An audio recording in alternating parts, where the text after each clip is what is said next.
Ce vendredi, je vous présente un livre qui m'a été conseillé par ma collègue Clémence Guettet, que je salue ici.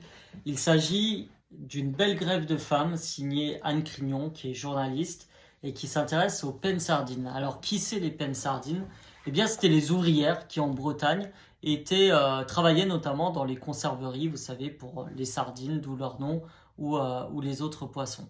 Et en fait, en 1924, il y a eu une grande grève assez historique qui a été faite par ces femmes-là. Elles étaient plus de 2000 à être employées dans les usines, à travailler parfois entre 10 et 14 heures d'affilée dans des conditions vraiment très difficiles. Et suite à des revendications salariales qu'elles avaient, en fait, le patron a refusé toute négociation. Elles se sont mises en grève dure, soutenues par le maire d'alors de Douarnenez, qui était un maire communiste. Mais le gouvernement a fait envoyer la troupe. Ça vous rappelle sûrement quelques épisodes plus récents. Ça nous montre surtout les conditions de travail qui étaient les leurs, la volonté qu'elles ont eue de s'organiser en tant qu'ouvrières, et donc dans le mouvement ouvrier, comment elles sont parvenues justement à faire une grève. Vous voyez, il y a des photographies aussi de l'époque à l'intérieur, on voit leur défilé le long des quais.